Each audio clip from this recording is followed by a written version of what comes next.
realfaith.org.au.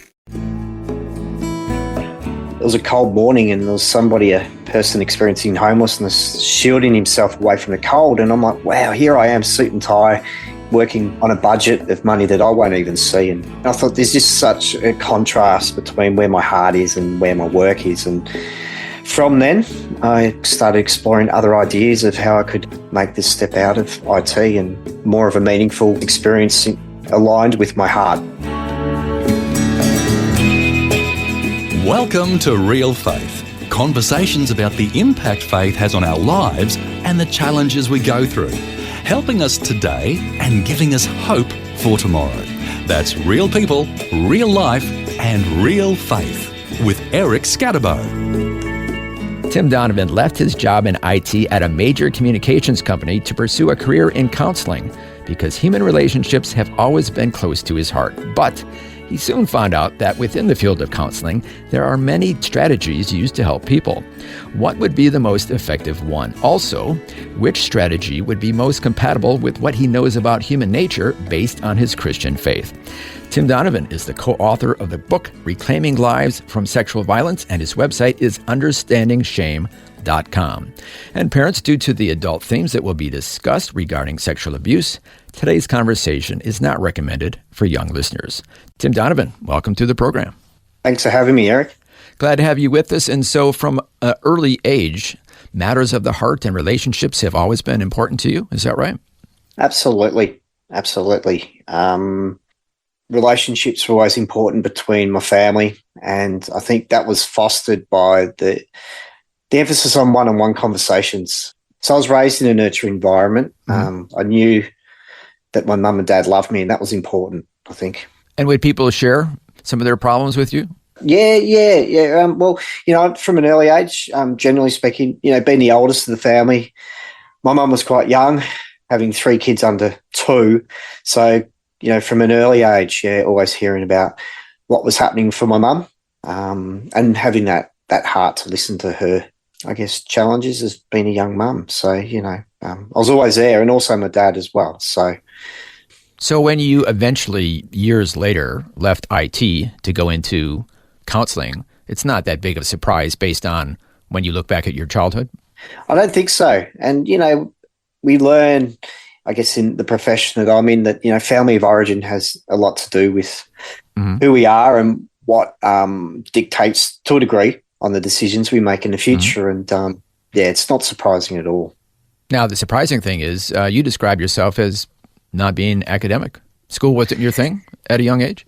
No, it wasn't. Interesting enough. I didn't, I guess, one of those, felt it challenging to understand the meaning of the education system, and I felt pressure to conform to sort of these dominant ideas around, getting a good education, where the penny didn't drop till later in life. And maybe that was to do with my postgrad studies, and where I could really sort of find my own self and a motivation to wanting to learn. So it's a better fit for you now, dealing with matters of the heart on a regular basis as a counselor. Why do you think that you went into IT, even though that's not really your first preference? Yeah, my dad was in IT at the time.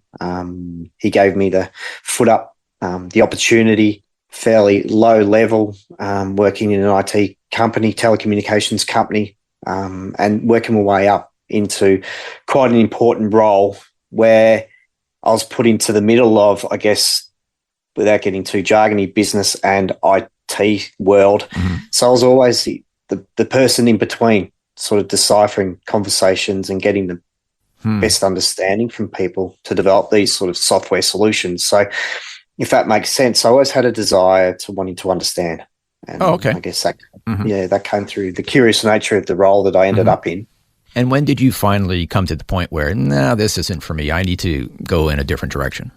It's a real God moment, I think, Eric, and just a quick sort of story. Where I was working within Melbourne, CBD, it was a cold morning and there was a person experiencing homelessness, shielding himself away from the cold. And I'm like, wow, here I am, suit and tie, going, 8 stories up, working on a budget of money that I won't even see, and potentially no one else either. yeah, and I thought there's just such a contrast between where my heart is and where my work is. And from then, I, started exploring other ideas of how I could make this step out of IT and more of a meaningful, I guess, experience aligned with my heart. And then from there, went back to undergraduate studies where I found a real purpose. And it was amazing how God just stripped me back. I had brand new sports car, living in a nice area of Melbourne. Suddenly I was thrown into a remote part of, central Victoria studying, no income, relying on, I guess, the support and gratitude of others. And that was a real challenging time of just humility and accepting help from others. So, and then what happened? Well, from there, letting go of my worldly wealth in a sense and starting afresh and being renewed, I was employed in social services and I felt a real calling towards that work. And I was working in mental health at the time. And from there, that just leapfrogged me into sort of exploring churches at the time. Yeah, how was God working in your heart during all this? It emphasised how relationships really mattered to me, Eric, and the importance of that.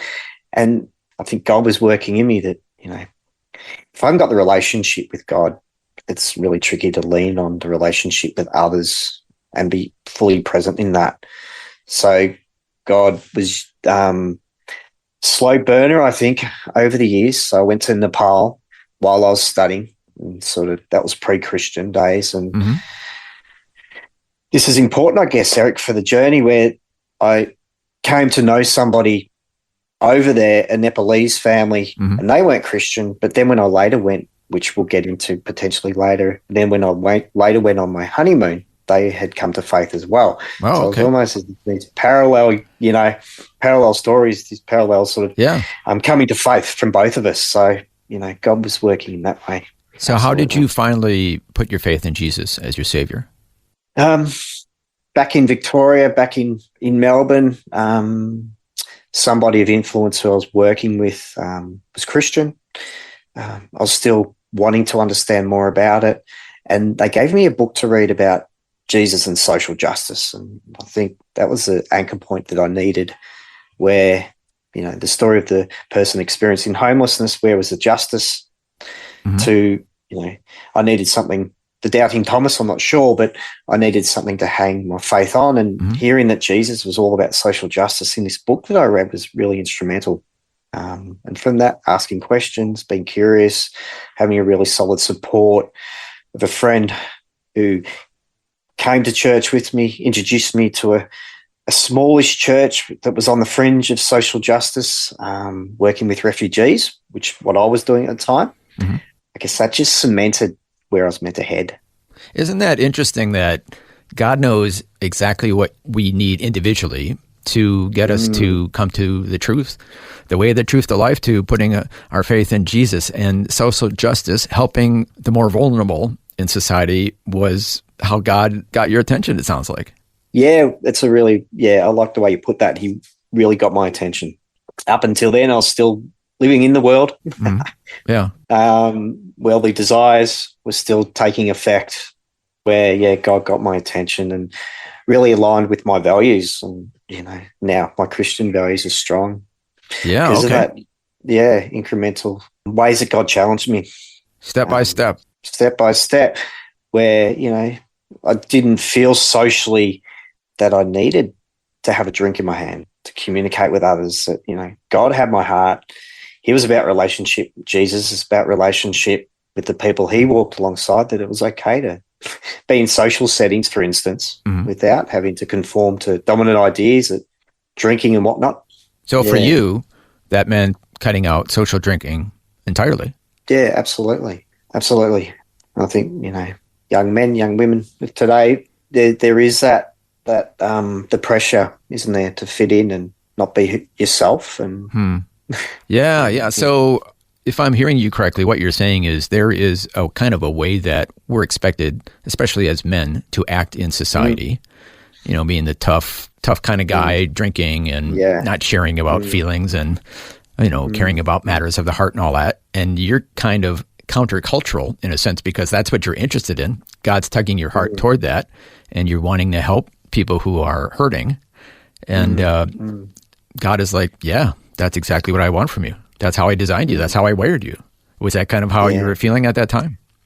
Yeah, it was. It was. And I didn't have to justify that feeling when I developed that strong relationship with God anymore. And it enabled me to speak into other men's lives and other boys' lives where, leapfrog, where I'm now working in a high school and being able to speak into young men's lives and talk to them about the challenges of those dominant ideas. And letting them know that, hey, you can share your feelings from time to time. Yeah, you can. Yeah. And be vulnerable. And so it's timely, and I think the way God's now working in my heart is working alongside young men in that space and understanding. Our guest today is Tim Donovan, who's sharing his life journey with us and how the Lord worked in his life and eventually led him to be a counselor. We'll hear more of his story and how one of his clients has had a profound influence on him. That's all coming up when we return right here on Real Faith. The Word for Today is Australia's most widely read daily devotional, designed to give you practical teaching to keep you focused on your relationship with Jesus. Read it online or subscribe to the free printed edition at thewordfortoday.com.au. You're listening to Real Faith, conversations with real people about how God works in their lives. If you want to know more about integrating faith into your life, our website is realfaith.org.au. Just go to the website and you'll find helpful articles about the impact faith can have on your life. Once again, that's realfaith.org.au. Welcome back. I'm Eric Scadabo, and today I'm chatting with Tim Donovan, who's the co-author of the book Reclaiming Lives from Sexual Violence, and his website is understandingshame.com. Tim's sharing his life journey with us and how the Lord led him to becoming a counselor. Now here's more of our conversation.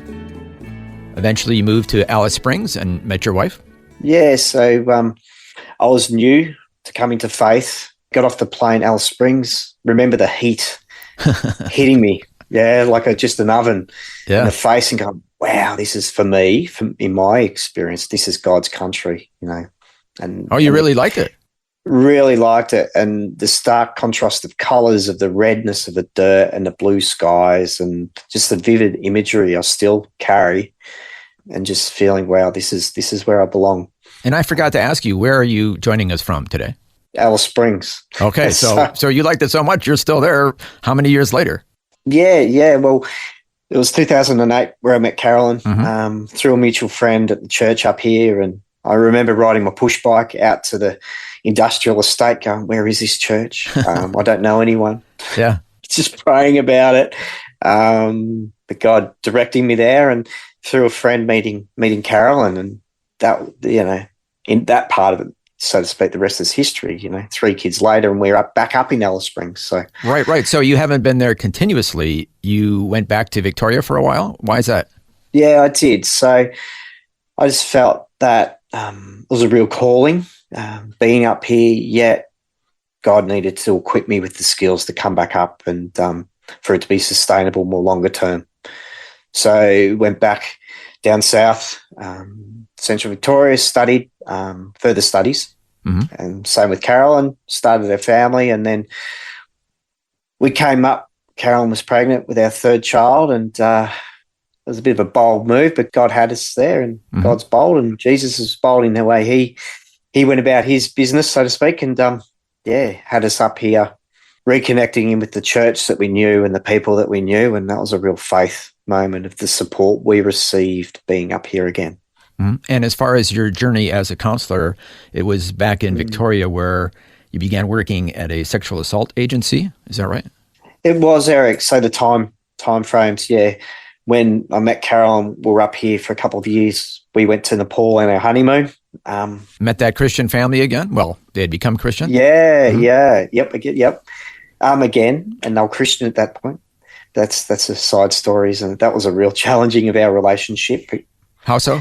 In a healthy way. I guess you go to a third world country, different language, different food, I was giving Carolyn the false impression that there was no hills, and we all know Nepal. And we're riding our bike through Nepal, so you can imagine how that tested us. I can see there could be a potential problem there.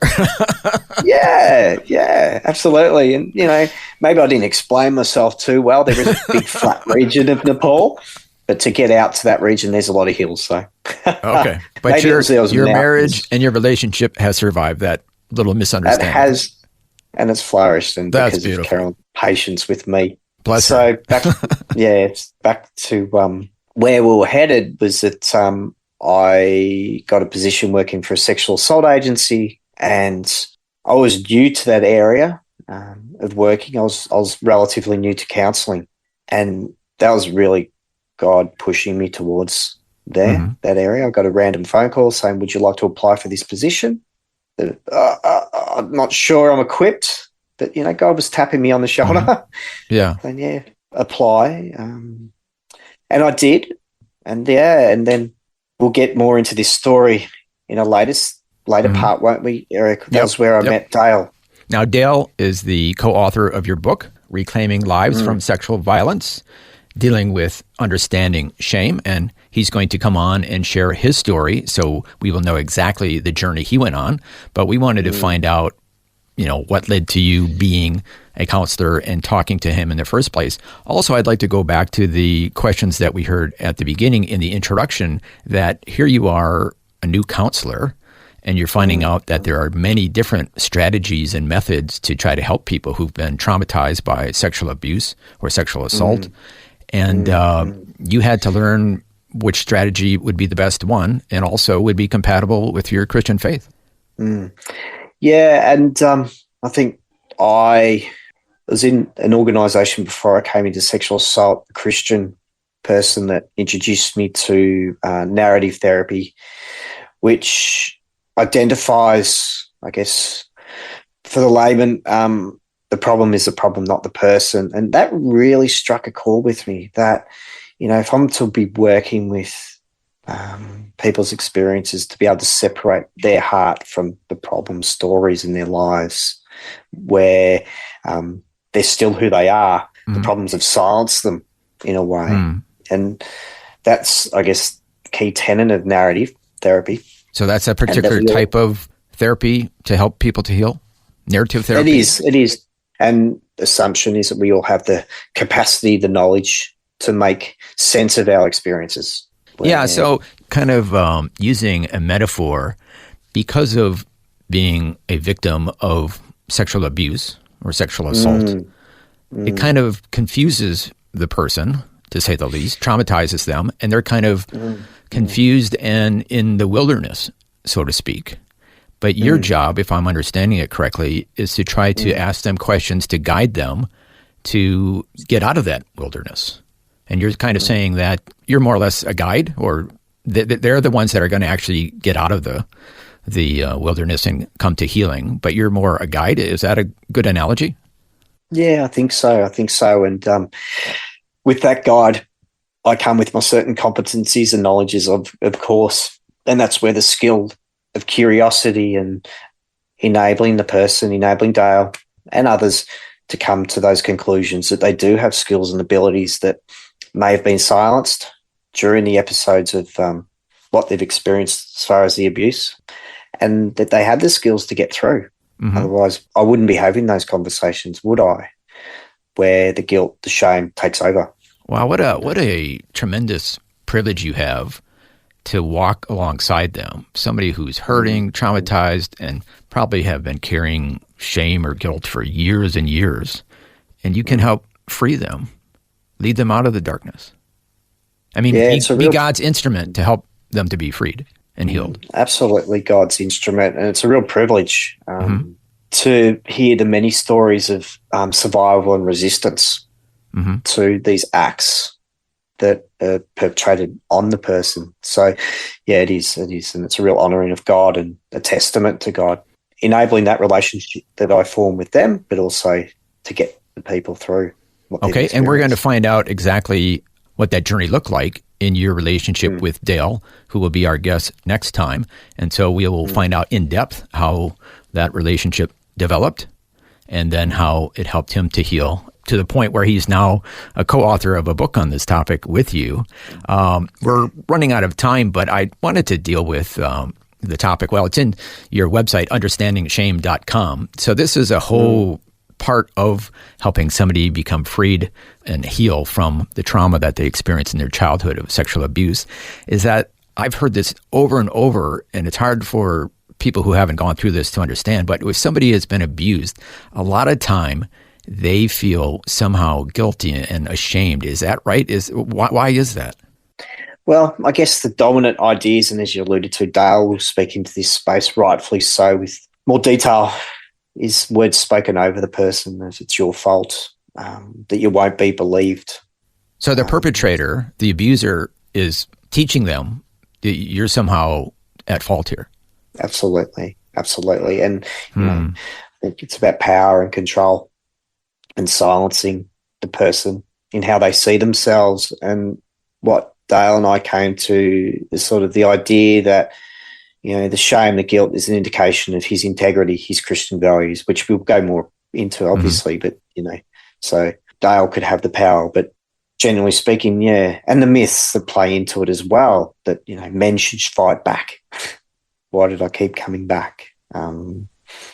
Those ideas, which I think if we look on a societal context, that's how they can influence people's view of themselves, a negative view of themselves, and the abuse. Yeah. And then I think I've heard that there's a difference between shame and guilt, whereas sometimes shame says there's something wrong with me. Somehow I'm defective. I'm shameful. Whereas guilt says I've done something wrong and I can fix that by repenting and saying I'm sorry and making amends. But if you feel you're defective, then you're just stuck then. Yeah, absolutely. And it cuts to the core of someone's values. And view of themselves as somehow being thus worthless or worth less. Yes. Yeah. Not worthy. Scum. Yeah. You know, a couple of words that's thrown around and cuts to the core, doesn't it? And it becomes internalized, and therefore the effects of silencing someone from speaking out about the abuse. But when they can talk to somebody and realize, hey, this is wrong. I was wronged. I was offended by it because I have a sense of decency and I should have been offended by it. And you can let them know, no, you are not defective. You are not shameful. You are somebody who is priceless and God loves you, and you can be freed and heal from what you've gone through. Yeah, and because of God and his love for you, that you can heal, and he got you through it, you know, and he loves you for who you are. And because of those strong values, you know very clearly that it's wrong. And it cuts to the core. If it's so heinous, isn't it? The core of someone's being. What it represents. Well, I mean, you and I have talked about this before. The devil doesn't want people to have healthy relationships. And so by having people be abused in this way, it just cuts and leaves a scar right to the very core of their being. And thankfully, with God's help and through help by people like you and others, healing can come. Yeah, absolutely. And then it becomes a recognition, celebration of God and what he's done in Dale's life and others who can come to that. Yes. And those ideas, hey. And what a wonderful story that we're going to hear next time when Dale shares his story and his journey and the friendship that developed between you and Dale as well. Yeah, and I guess just quickly, we're running out of time, aren't we? Hey, Eric, but, you know, it's coming from a therapeutic alliance with Dale and I to a friendship to now that we've co-authored a book and other ventures where, that's God. Only God can carefully, with care and attention to both of our stories, create that and make that possible. So it's pretty amazing. Well, Tim Donovan, thank you so much for sharing a bit of your story and also kind of an introduction to the whole topic of how somebody can heal from having been sexually abused as a young person. So thank you so much for sharing with us today. It's a pleasure. Thank you for having me. Well, that was part one of our series talking with the authors of the book, Reclaiming Lives from Sexual Violence. Our guest today has been Tim Donovan, who is a registered mental health social worker, and he joined us from Alice Springs. Next time, Tim's co-author, Dale Johns, will join us to share his story. Dale is a survivor of childhood sexual abuse. And to find out more information about their book, their website is understandingshame.com. Once again, that's understandingshame.com. Well, thanks for joining us for Tim's story today, as well as a bit of an introduction to the topic of childhood sexual abuse and the impact it has on survivors. We invite you to join us again next time for part 2 of this series, dealing with the challenging topic that has impacted many in today's society. Until then, I'm Eric Scadavo. So long, and God bless. You've been listening to Real Faith, and if you have any questions or comments, you can send us a message through our website, realfaith.org.au. That's realfaith.org.au. Real Faith is a production of Vision Christian Media. This program is a production of Vision Christian Media. To find out more about us, see vision.org.au.